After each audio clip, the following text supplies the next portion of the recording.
Salut bien-aimés dans le Seigneur, partout où vous trouvez, que la grâce de Dieu soit avec vous. Ici c'est votre bien-aimé Paul Ariel Malimtoto, je suis serviteur de Dieu par sa grâce. En ce jour, Dieu vient de me mettre en cœur de venir partager avec vous la parole de Dieu dans les Saintes Écritures. Nous ouvrons nos Bibles dans Josué chapitre 1 verset 8. La Bible dit ce qui suit, que ce livre de la loi ne s'éloigne point de ta bouche, médite-les jour et nuit pour agir fidèlement selon tout ce qui est écrit. Car c'est alors que tu auras du succès dans tes entreprises. C'est alors que tu réussiras. Bien-aimé dans le Seigneur, chaque être humain est à quête du succès. Chaque être humain est à quête de la réussite. Bien-aimés dans le Seigneur, pour réussir dans la vie, il y a aujourd'hui beaucoup de principes que l'on nous donne. Il y a ce que le monde nous donne comme moyen de réussir.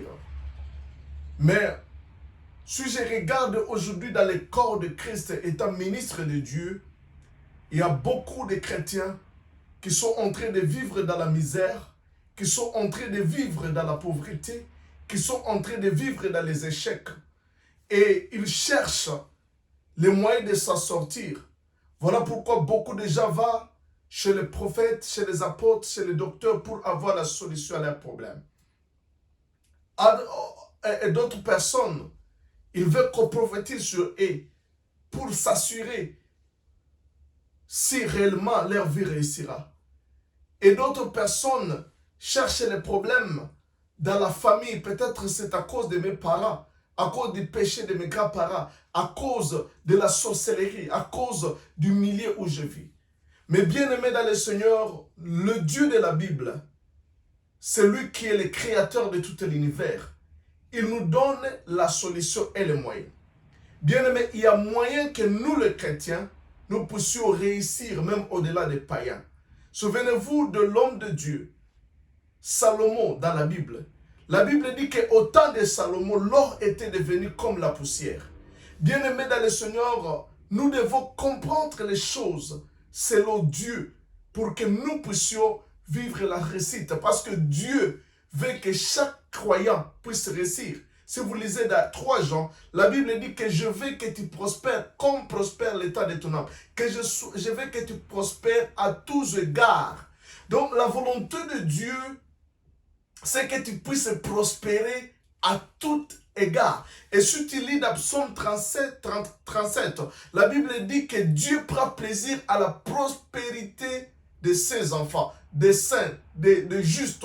Dieu prend plaisir à la prospérité. Si aujourd'hui beaucoup de chrétiens, spécialement en Afrique et dans d'autres milieux, sont en train de vivre la pauvreté, c'est parce qu'on leur avait donné une mentalité selon laquelle la pauvreté fait partie de la chrétienté. Si tu veux être un bon chrétien, oubliez l'argent, oubliez la prospérité, oubliez vivre, être béni, oubliez l'argent, oubliez les maisons, oubliez les voyages, oubliez cette belle vie, être sur la plage en train d'admirer la nature. On te dit que c'est dans la chambre haute, tu dois rester dans la chambre. Bien aimé, il y a moyen que tu restes. C'est possible que tu restes. Jésus-Christ est venu, si tu lis dans Jean chapitre 10, verset 10, la Bible dit que le voleur ne vient que pour voler, pour dérober, pour tuer. Mais moi, je suis venu afin qu'ils aient la vie. Et qu'ils aient cette vie en abondance. Jésus est venu à cause de 2 choses. Dans le but d'apporter 2 choses dans ta vie, afin qu'il ait la vie et qu'il ait de l'abondance. Donc Jésus te veut dans l'abondance. Car Christ est venu, c'était pour te donner la vie éternelle et pour te donner l'abondance. Christ n'est pas mort seulement pour le péché.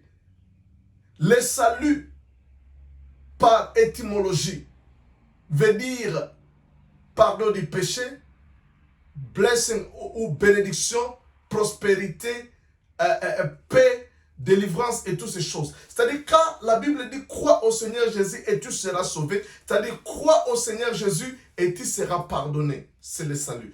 Crois au Seigneur Jésus-Christ et tu seras prospère. C'est toujours le salut. Crois au Seigneur Jésus-Christ et tu seras délivré. C'est toujours, bien aimé dans le Seigneur, c'est toujours le salut. Crois au Seigneur Jésus-Christ et tu seras béni. La bénédiction, ce n'est pas l'argent. La bénédiction, c'est la puissance qui fait que nous puissions réussir à tous égards.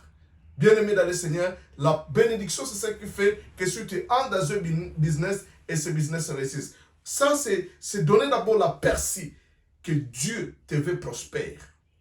Et ici, là où nous venons de lire, l'Éternel donne à Moïse le principe ou les voies ou les leviers de la réussite et du succès. Il dit que ce livre de la loi ne s'éloigne point de ta bouche.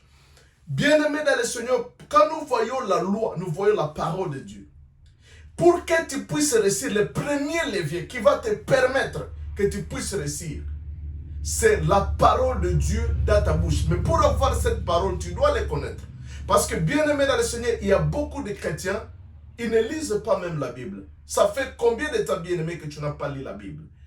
Et tu es là, sur le YouTube, sur l'Internet, sur le Facebook, en train de voir les choses qui ne contribuera pas à ta réussite. Mais la Bible dit que ce livre ne s'éloigne point de ta bouche. Et la Bible dit que la bouche parle de l'abondance du cœur. Il faut que la parole de Dieu abonde dans ton cœur pour que tu puisses le parler, pour qu'il sorte dans ta bouche.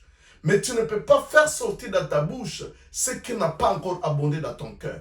Bien-aimé dans le Seigneur, tu dois manger la parole. Tu dois savourer la parole. Tu dois abonder. La Bible dit dans Éphésiens que la parole de Dieu habite abondamment en vous.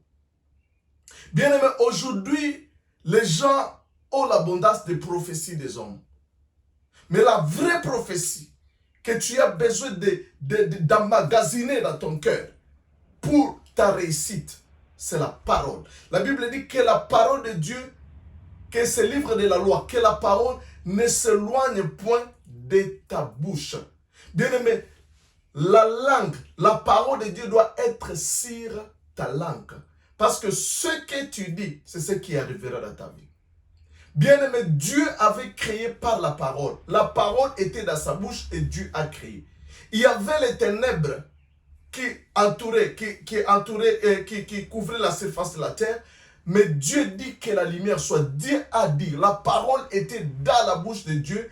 Il y avait les ténèbres qui étaient comme une opposition. Mais pour que Dieu puisse voir le succès qu'il désirait, la réussite qu'il désirait, il a déclaré, il a prononcé la parole. Or, nous sommes créés à l'image de Dieu. Nous aussi, nous pouvons créer au travers de notre bouche. La Bible dit que la mort et la vie est au pouvoir de la langue. Et l'homme sera rassasié des paroles de sa bouche. Ce que tu dis détermine ton avenir, bien-aimé. Ça, c'est le premier levier que tu dois comprendre. Ce qui sort de ta bouche, bien-aimé, détermine ton avenir. Si tu parles de mauvaises choses, des choses négatives contre ta vie, c'est ce qui arrivera. Ce que tu dis, c'est ce qui arrivera. Si tu dis de mauvaises choses sur ta propre vie, c'est ce qui arrivera dans ta vie. Mais si tu dis des choses que tu désires voir, et tu le verras dans ta vie. Souviens-toi que Jésus, quand il passait sur Jéricho, il a rencontré l'homme de Bartimée. L'homme de Bartimée, visiblement, il était aveugle. Mais Jésus lui dira, que faut-il que je fasse pour toi? Il voulait que lui-même parle, qu'il prononce de ses propres lèvres ce qu'il désire. Parce que c'est le principe de Dieu. Pour que tu puisses réussir, pour qu'il puisse recouvrir la vue, pour qu'il puisse sortir de sa pauvreté, de la mendicité, il a fallu qu'il dise ce qu'il désirait. Il a dit, que je vois, Seigneur. Et le Seigneur a dit qu'il te soit fait selon ta foi. C'est-à-dire, tu dois dire les choses que tu désires. Souvenez-vous de cette femme à l'écoulement du sang. La Bible dit, elle s'est dit à elle-même, dans Marc chapitre 5, elle s'est dit à elle-même, elle a dit, si je touche ses vêtements, je serai guéri de mon mal. Elle a dit ce qui était dans son cœur, elle avait la foi, elle a cru que si elle touche le Seigneur, elle sera guérie. Mais comme le principe de la foi fonctionne par la parole, elle a dit, elle a prononcé, elle a verbalisé la parole de Dieu dans sa bouche et elle a donné la voix à la parole de Dieu. Elle a dit, si je touche à ces vêtements, je serai guéri. Bien-aimé dans le Seigneur, pour que tu puisses avoir le succès et la réussite dans ta vie, dans le ministère, dans la vie chrétienne, dans ton mariage, dans ta vie, dans toutes les circonstances, à tout égard, tu dois avoir la parole de Dieu dans ta bouche. La Bible dit que ce livre de la loi ne s'éloigne point de ta bouche. C'est le premier levier pour le succès. Nous allons parler du deuxième levier. Que Dieu te bénisse. Bien-aimé, à partir de ce moment, commence à prononcer, à déclarer ce que tu désires voir. Amen.